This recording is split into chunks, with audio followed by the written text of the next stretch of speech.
Hi, in this video we're going to take a look at how to fix repository issues whereby when you request an update the CD-ROM location is referenced. So just to give you an example, let's do a get update,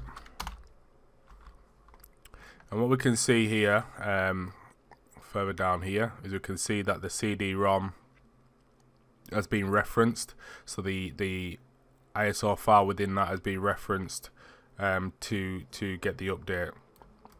So this fails, so we need to fix this. So to fix this we need to change to directory etc apt, and if we just list everything in that directory, we have a file just here, sources.list.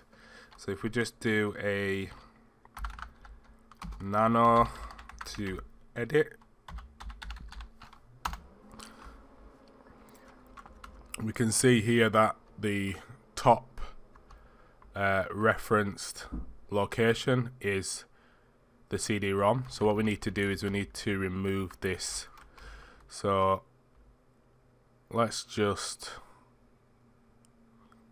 erase that the long way. So we're left now with the Kali Linux repository.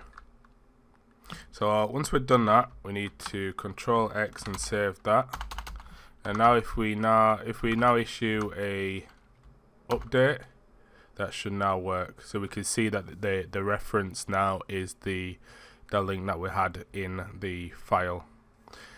And there you go. So we haven't received any errors there. However, there's no updates that need to be done.